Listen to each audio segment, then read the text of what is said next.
국민이 결정할 때가 다가오고 있습니다. 오늘 저는 제22대 국회의원 선거 출마를 정식으로 선언합니다. 부산 시민 금정 국민들께서 기회를 주신 덕분에 여성 최초 부산시의회 의장이라는 역사의 획을 긋는 도전을 하고 성공할 수 있었습니다. 국민들은 오늘이 힘겹고 내일은 불안합니다.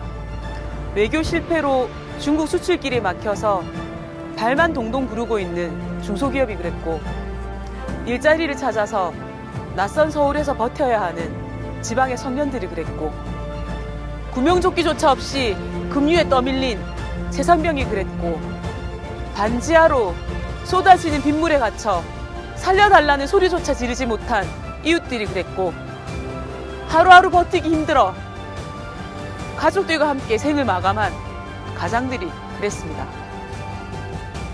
사적 이익에만 몰두하는 집권 세력, 복지부동한 공직사회, 침묵을 강요당하는 언론, 할 일을 외면하는 정치, 이대로 허용한다면 권력의 사유화라는 과거로 회귀하게 될 것입니다. 대한민국 발목을 잡는 권력의 사유화 끝내겠습니다. 금정구의 정치는 전국에서는 물론 부산에서조차 존재감이 없습니다. 정치부터 바꿉시다. 사람도 바꾸고 당도 바꿉시다. 이곳 침례병원 공공병원화처럼 말만 많고 안에서 답답하셨던 일들을 될 때까지 추진하겠습니다. 대한민국의 주인은 국민입니다. 그래서 국민들과 함께 어깨 걸고 시대를 건너왔던 저 박인영은 이번 총선에 출마하지 않을 수 없었습니다. 바꿀 때가 되었습니다. 박인영을 써주십시오. 박인영으로 국민이 이깁시다.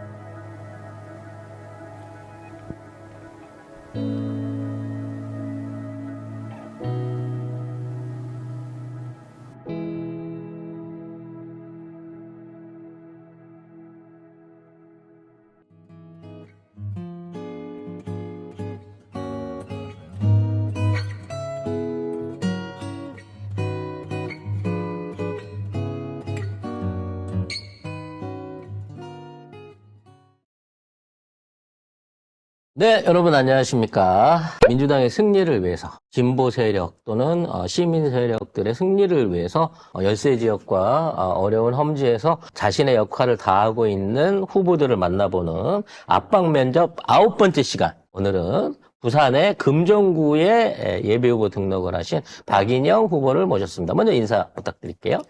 네, 반갑습니다. 저는 부산 금정구에서 더불어민주당 최초의 국회의원으로 되기 위해서 열심히 뛰고 있는 박인영입니다. 반갑습니다. 자, 금정구에서는 아직까지 민주당 출신 대통령이 나와본 적이 없는 건가요? 없습니다. 저희가 지금까지 저희가 사실 심지어 금정구는 한 집안에서 아버지가 6선, 아들이 3선 이렇게 구선을 한 집안이 있고요. 야, 22대 국회의원 중에 한 집안이 구선을 해가 구선을 한 집안이 있고요. 거기 무슨 시족 사회예요? 네. 제가 그 험지에서 지금 뚫고 열심히 준비를 하고 있습니다. 그래, 구선까지 했으면 바꿀 때도 됐네요. 자, 근데 우리 박인영 예비 후보는 지금까지 제가 봐왔던 이번 총선 지망생들 중에 제일 중량감과 체급이 세신 분이에요. 사실상 예비 후보가 아니라 실제 몸무게 아니고 몸무게 아니고 이분은 사실상 기존 정치인이다라고 볼 수 있는 그런 분이 나오셨거든요. 자, 뒤에 자세히 한번 설명을 드릴 텐데 일단 출신 관련된 지역 출신 관련된 말씀을 좀 드려볼게요. 금정구에서 아예 토박이로 사셨네요. 예, 제가 금정구가 저희가 88년도에 개청을 했거든요. 네. 근데 제가 84년도에 이사를 갔으니까 제가 개청을 제가 했죠. 아, 또 그렇게 몰아붙이게 되는군요. 초등학교, 중학교, 고등학교, 대학교, 대학원까지 금정구에서 나왔다. 네, 맞습니다. 금정구에 그게 다 있어요? 금정구에 굉장히 저희가 부산의 8학군이라고 하는 곳이 금정구라서 학교가 굉장히 많은 지역이에요. 대학교도 4개나 있고 제가 거기서 다행히 초중고대 대학원까지 다 졸업했죠. 거기 센 데죠? 그렇죠. 공부 잘해야 가는 데죠? 아, 부산 넘버원이죠. 한때 한강이남 최고의 대학이라고 이게. 아, 그랬군요. 예, 요즘 지방대학이 좀 어렵긴 하지만. 야, 자신감이 그냥 뿜뿜 넘치시는데. 자, 정치를 좀 이른 나이에 시작을 하셨어요. 네. 77년생이신데, 밝혀도, 정치니까 괜찮죠? 연예인 아니고? 그렇죠. 이렇게 액면은 77년생처럼 안 보이니까. 아니에요. 저희 집사람이 77년생인데, 훨씬 젊어 보이십니다. 네. 근데, 26세에 네. 노사모 활동을 하시다가, 그때부터 정치에 직접적으로 연관을 맺으셨다고 지금 이력에 나와 있거든요. 네. 그때면 뭐 대학 졸업하고 사회 초년생 뭐 그때 기준일 건데 그 당시에 노무현 대통령하고 같이 인연을 맺게 된 뭐 특별한 계기가 있었을까요? 사실은 뭐 정치에 크게 관심이 있거나 그런 건 아니었는데, 진짜 그때는 인터넷이 있는 때가 아니니까 우연히 이제 어떻게 하다가 노무현 대통령 그 연설, 제가 생각한 이상적인 사회는 사람 뭐 먹는 거, 입는 거 걱정 좀 안 하고 더럽고 안 입고 올 걸 안 보고 이 연설을 딱 보게 된 건데, 네, 여기서 그게 뭔지 모르겠는데 이렇게 팍 받았어요. 그래서 노사모를 가입하게 되고 노사모 활동을 이렇게 쭉 하다가 그때 제가 대학원 다닐 때인데 뭐 그 대통령 당선되시고 나서 열린우리당 창당을 할 때 아르바이트 할래 해서 그때 이제 창당 작업을 할 때니까 막 복사할 것도 많고 막 그랬거든요. 네. 복사로 알바로 갔는데 당시에 젊은 여성을 대변인으로 기용하는 게 각 정당에서 약간 트렌드처럼 될 때예요. 그래서 열린우리당 찾다가 저를 이렇게 보더니 무슨 과지? 제가 정치외교학과인데요. 그러니까 네가 하면 되겠네. 그래가지고 복사 알바하다가 대변인으로 발탁이 되는 바람에 이건 길거리 캐스팅도 아니고 완전 길거리 캐스팅이죠. 네, 이런 식으로 캐스팅이 되는군요. 그래서 29세의 나이에 네. 세상에나 부산 최연소 구의원에 당선이 되셨다고 합니다. 그러니까 네. 이미 기존 정치인이 되신 거예요, 29세. 그렇죠. 어쨌든 선출돼서 그 월급 받는 의원으로서 일을 한 거죠. 예, 그때 29살이었고 그때부터 내리 3선 12년 제가 구의원을 하거든요. 그렇죠. 그럼 뭐 여기 물론 금정구 안에 있는 어떤 그 발전부터 시작해서 개청 이후부터 계속 있었으니까 네. 그 이후에 있었던 모든 금정구에 대한 어떤 낱낱한 것들은 다 눈으로 보고 확인하고 또 그 발전하고 같이 해오신 거네요. 그렇죠. 그게 제가 이번에 이제 출마 준비하면서 제가 이때까지 했던 일이 뭔가, 뭐 또 어떤 활동을 했던가 이런 걸 쭉 돌아보니까 약간 포레스트 검프처럼 금정구 역사적 장면에 다 제가 이렇게 그렇죠. 있더라고요. 이게 금정구가 있는 그곳에는 늘 뭔가 사진 구석에 늘 제가 네, 있거나 박예일 후보가 제 발을 껴있었거든요. 걸치고 있거나 이렇게 돼서 그게 금정 구민들한테는 되게 좋은 일이 아닐까. 지역을 잘 아는 정치인이 이렇게 있는 게. 그래서 그때까지만 그 정도만 됐더라도 저는 그냥 정말 길거리 캐스팅에 성공한 일종의 듣보잡 정치돌이라고 생각하려고 그랬는데 아니 부산 지역에서 네. 최초의 의장을 그렇죠. 시의회 의장을 하셨어요. 네. 부산의 시의장이 민주당이 있었다는 걸 제가 까먹고 있었습니다. 어떻게 그때 그게 가능했었죠? 저희가 8대 의회 때 제가 의장이 됐는데 네. 그 전에 7대 의회까지 있었을 거잖아요. 네. 한 대 보통 4년이니까 7, 4, 28년 동안 민주당에서는 지역구 시의원 당선자가 한 명도 없었어요. 한 명도? 한 명도 없었어요. 41명인데? 47명. 47명인데 네네. 한 명도 안 없었어요. 뽑혔다고? 예. 심하네. 부산이 약간 그럴 정도로 어려운 동네였어요. 네. 근데 저희가 2018년도에 그 당시 소선 되실 때. 그렇죠. 제가 그때 시의원 처음 나갔을 네. 텐데 그때 아마 그 기억나실 겁니다. 그 4월 달에 있었던 문재인, 김정은 남북 정상회담.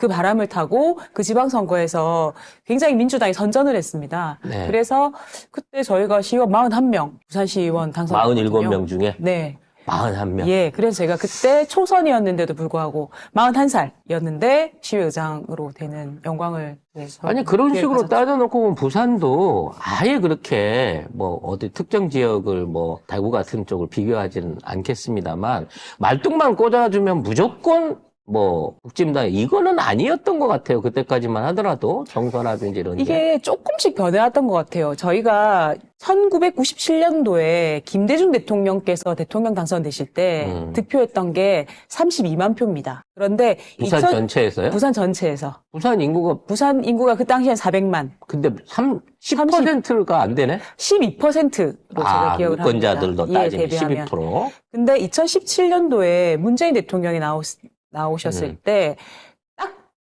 20년이지 않습니까? 네. 97년부터 2017년까지 딱 20년 만에 이게 88만 표가 됩니다.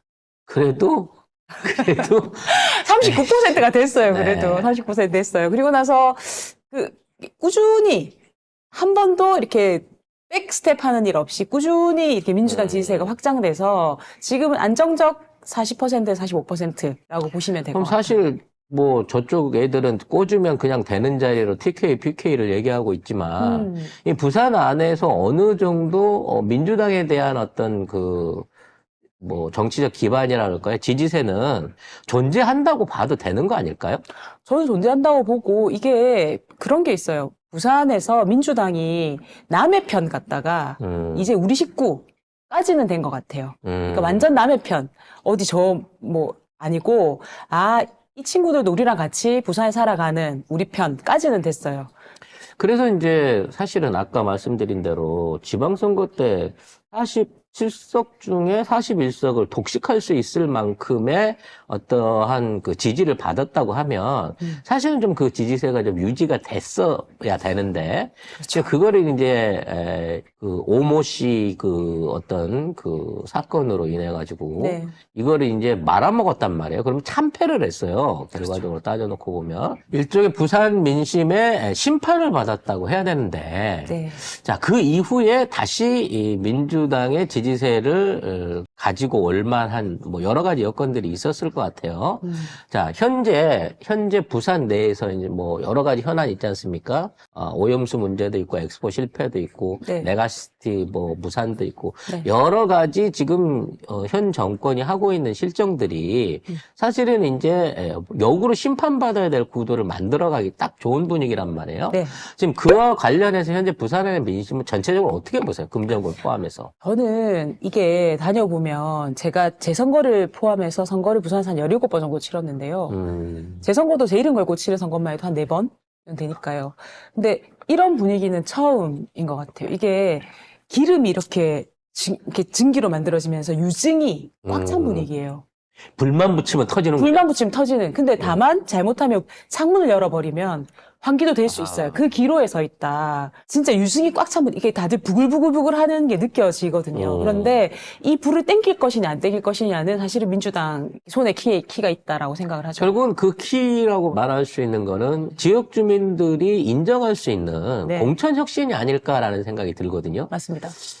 그동안 해왔던 이재명 대표 이전의 민주당에서의 부산 지역에 대한 공천, 뭐 시스템 공천 같은 것들에 비해서 지금 새롭게 시도되고 있는 어떤 공천의 원칙 또는 인선의 원칙 같은 게 변화가 있었다고 볼 수 있을까요? 사실은 그 전에 부산에서는 솔직히 말씀드리면 출마하려고 하는 사람 자체가 그렇게 많지 않았어요. 아, 예. 이게 왜냐하면 당선 가능성이 많이 없으니까 막 지역별로 경쟁이 있고 이렇지 않고 조금 이렇게 그래도 이제 지역에 조금만 준비하시면 그냥 공천을 받을 수 있는. 근데 이번에는 저희가 아시는 것처럼 2018년도에 구청장도 부산에 13명이나 당선이 됐었고 제가 말씀드린 것처럼 시의원들도 굉장히 많이 당선됐었고 지역위원장님도 계시고 그래서 경쟁이 가능해진 구도가 되었어요. 그래서 각 지역별로 많게는 4명, 적게는 2명 이렇게 후보들이 경쟁하는 이런 분위기가 됐거든요. 예, 경선에 나서는 사람들이 있는 거군요, 이번 그렇죠. 선거처럼. 그래서 이게 뭐냐면 될 집 구석이다 이렇게 보여지는 거예요. 시민들 입장에서는.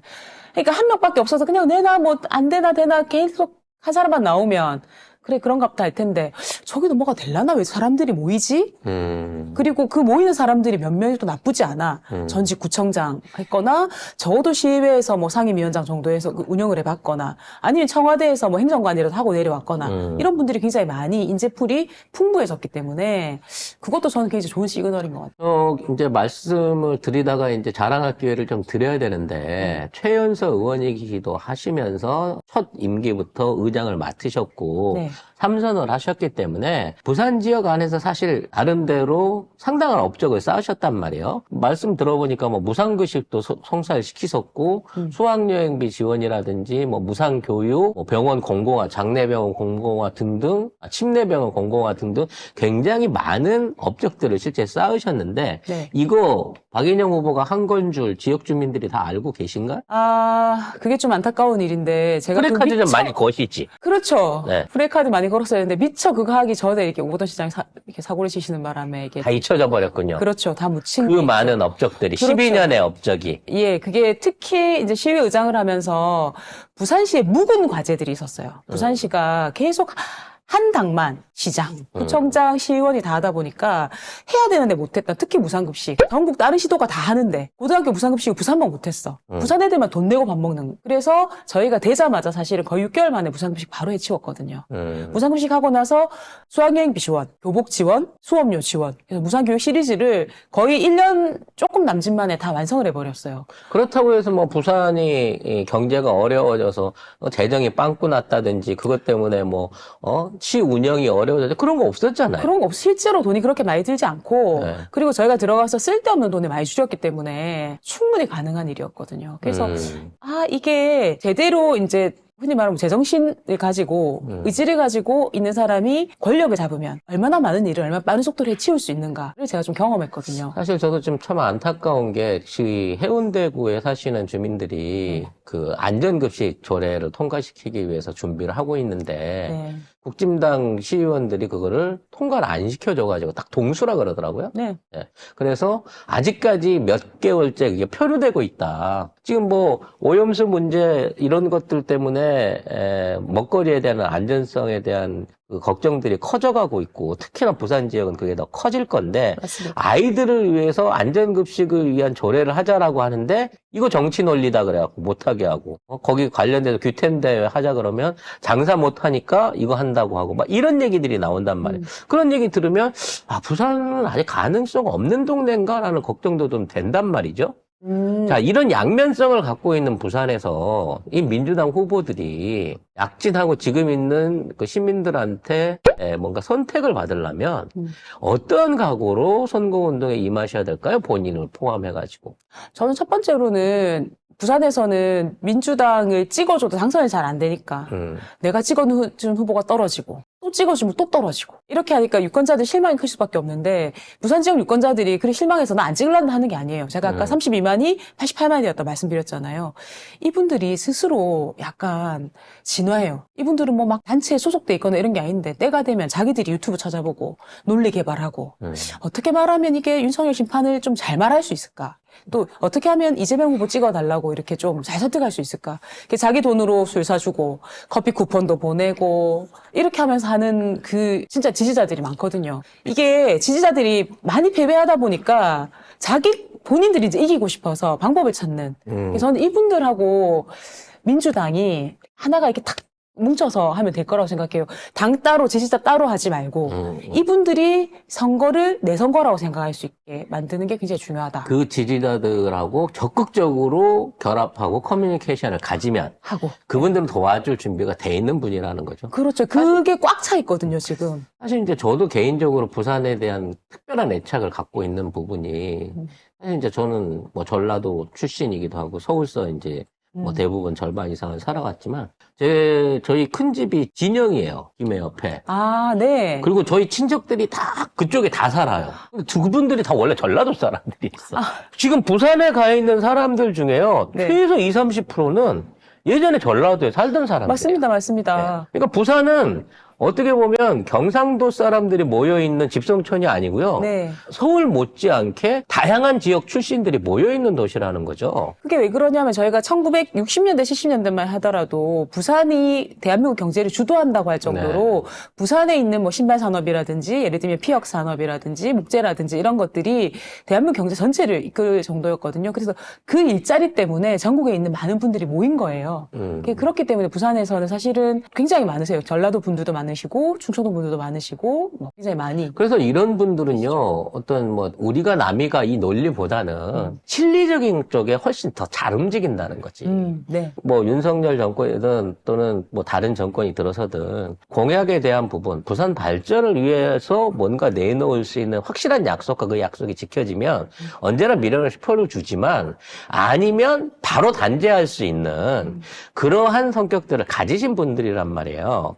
그러한 면에서 지금 정권 교체론도 필요하겠습니다만 저는 오히려 그것보다도 뭔가 실무적으로 부산 발전, 지금 사실 부산 경제 예전 같지 않으니까 그렇군요. 부산 발전을 위해서 뭔가 제대로 된 메리트를 제시할 수 있는 후보를 선택할 거라고 보거든요. 자, 금정구에 출마하신 박인영 후보님, 지역 공약으로서 어떤 것들을 메인으로 지금 준비를 하고 또 이걸로서 부산 전체 발전을 위한 거를 그림을 그리고 계신지. 저는 저희 지역에 사실은 침례병원이라고 하는 병원이 하나 있었는데 2017년도에 파산합니다, 이 병원이. 네. 민간 병원인데 그러다 지금 8년이 흘렀는데 이 병원을 공공병원으로 만들자라고 하는 지역민들의 요구가 굉장히 높아요. 그런데 8년간 이게 진행이 안 되고 있습니다. 사실은 공공병원을 하는 게 덩치도 크고 돈도 많이 들고 하기 때문에 쉬운 일은 아니에요. 하지만 사실 이건 현역 지역 국회의원의 문제라고 생각을 하거든요. 의지가 없다? 아니요, 실력이 없는 것 같아요. 아. 실력이 없는 것 같아요. 국회의원한테도 실력이란 게 필요한 건가요? 아니, 뭔가 하고는 싶은데 잘 네. 못하는 것 같아요. 부대자라서? 약간 모르시는 그냥 계속해서 그냥 편하게만 그냥 세습 받듯이 이어와서? 그럴 수도 있어요. 왜냐하면 일을 할 필요가 없었기 때문에 일이 늘지가 않는 거죠. 저희가 그 침례병원이 이제 경매에 들어갔을 거 아닙니까? 파산을 네. 한 상태니까 경매에 들어가면 잘못하면 민간으로 넘어간단 말이죠. 네. 그럼 공공병원은 불가능한 거거든요. 그래서 저희가 2021년도에 부산시가 449억을 들어서 이걸 삽니다. 이걸 살 때 그냥 산 게 아니에요. 제가 그때 시의장 했던 시절인데 이거 살려고 제가 거의 3년을 공을 들이거든요. 일단 사놨으니까 부산 거네요, 그 병원은. 부산 겁니다. 그래서 이제 부산시 재산이 됐기 때문에 보건복지부에서 나머지 절차만 밟아주기만 하면 돼요. 그런데 이거를 못하고 있는 거예요, 지금. 그래서 제가 국회가 좀 마무리해야겠다. 이렇게 침례병원, 공공병원화를 하겠다. 마무리하겠다. 제가 시작한 일이니까 제가 마무리하겠다가 1호 공약이고요. 네. 전 두 번째는 부산이 굉장히 고령화가 빠른 도시거든요. 네. 그래서 소득 없는 노후가 가장 큰 고민이다. 이 소득 없는 길어진 노후에 대한 대책을 수립하는 게 제 이번 공약입니다. 그거는 이재성 후보도 한번 같은 어떤 유의 비전을 보여주신 적이 있습니다만, 결국은 이제 소득을 없는 노인분들한테 일을 시킬 수는 없는 거고, 그분들을 무한대로 떠받드는 어떤 그런 것보다는 그러한 현실에 있는 상황을 컨텐츠로 전환해서 네. 좀 더 어떤 지역보다도 이러한 노후에 대한 케어와 그와 관련된 것들을 산업화시킴으로 인해 갖고 네. 부산의 또 하나의 발전적 시너지, 에너지를 만들 수 있다. 즉 따뜻하고 지내기 편하고 마음도 편한 살기 좋은 부산의 노후를 여기 맡겨주세요 라고 할 수 있는 게 또 부산의 어떤 새로운 비전이 될 수 있다 라고 하는 그 말씀을 들은 적이 있거든요. 결국은 두 분이 다 되셔야 해결할 수 있는 문제네요.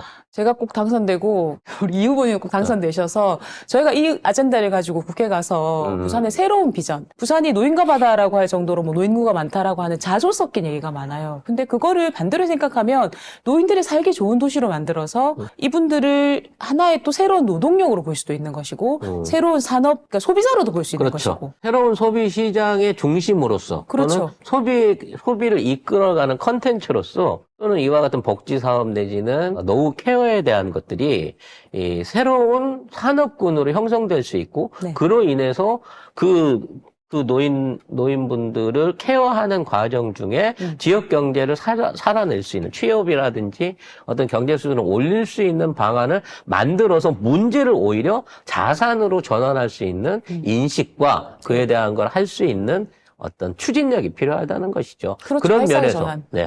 그런 면에서 지난 세 번의 시의원을 지내오신 박인영 후보야말로 진짜 적합도에서는 최고의 또는 반드시 부산에 필요한 인재일 것 같습니다. 인정해 주시는 건가요? 네, 지금 제가 인정을 해드리고 있는데 문제는 이제 부산 지역에 있는 금정구에 있는 분들이 이와 관련된 박 후보의 비전을 좀 널리 알렸으면 하는 생각이 있거든요. 네. 개인적으로 무슨 SNS라든지 유튜브 방송이라든지 이런 걸 통해서 어떤 방식으로 지역민들하고 소통을 하고 계세요? 저희 지금 유튜브 채널을 통해서 제가 유튜브 라이브로 매주 월요일 5시에 라이브 방송을 통해서 이런 얘기들을 나누고 있거든요. 그래서 솔직히 말씀드리면 이게 처음에는 100회 이렇게 시작했어요. 네. 100명, 네. 조회수 100. 근데 이제는 조회수가 이제 1000단위, 2000단위 넘어가거든요. 그래서 라이브를 통해서 계속 앞으로 선거까지 계속 할 생각이고요. 네. SNS 활동은 당연히 페이스북과 인스타. 네. 예, 인스타는 좀 얄궂게 운행을 하고 있습니다. 네. 얄고 드시다는 게 어떻게? 그러니까 제가 이렇게 활동하다 보면 이상한 사진들이 찍히잖아요. 네. 그거 그냥 휴지통에 버리잖아요, 컴퓨터에. 네. 그러면 저희 이제 수행이 그걸 휴지통에 복원해가지고. 굴욕자를 지금 올리고 그렇죠. 계신 거군요. 휴지통에서 복원한 짤로 지금 인스타를 운행 중이죠. 뭐든지 다 역사의 기록입니다. 함부로 버리려고 하지 마시고요. 네, 아무튼 지역민들하고의 소통도 강화를 하고 계십니다만 저는 좀 그래요. 일단은 아까도 말씀드린 체급이 크신 분이기 때문에 네. 금정구뿐만 아니라 부산시 또는 경상남도 네. 대한민국을 위해서 좀 더 큰 일을 하실 수 있는 분이 되셨으면 합니다. 만일 국회에 진출하신다면 어떤 상임위에서 어떠한 활동을 하고 싶으신지 그 계획도 한번 여쭤보고 싶네요. 저는 뭐 보건복지를 생각을 하고 보건복지. 있고, 근데 사실은 제가 이 질문 여러 번 이제 인터뷰에서 받았는데 지금은 그 고민을 깊이 할 때는 아닌 것 같아요. 지금 물론 어떻게 하면 그렇죠. 당선이 될까를 네. 고민할 때고, 근데 생각을 해본다면 보건복지에 가서 침대병원 문제 마무리하고 싶고, 제가 아까 말씀드린 것처럼 50대, 60대, 70대 그 노년으로 접어드는 세대들의 복지 그리고 이들에 대한 뭐 이렇게 지원 대책 이런 걸 좀 해보고 싶어서 보건복지 생각하고 있습니다. 자, 오늘도, 아직 이제 그 경선도 안 치르셨어요. 지금 민주당의 네, 비전은 그렇습니다. 전부 다 경선을 치러야 되기 때문에 네. 민주당 후보라고 말할 수는 없습니다만 제가 보기에, 아까 보기에도, 경선에서 밀릴 만한 체급에, 그런 중량감은 아니기 때문에 저는 당연히 금정구의 후보가 되셔서 구대째 하고 계시다는 부잣집 도련님을 편하게 쉬게 해드릴 수 있는 그런 후보가 되셨으면 하는 바람입니다. 마지막으로 카메라를 보시고 금정구에 계신 유권자 여러분께 이번 선거에 임하는 각오를 한번 말씀을 해주시면 좋겠네요. 네, 우리 송작가 TV를 봐주시는 많은 우리 애청자분들께 부탁드립니다. 부산 선거가 되게 어렵다고 말씀을 하시는데 부산은 많이 달라지고 있거든요.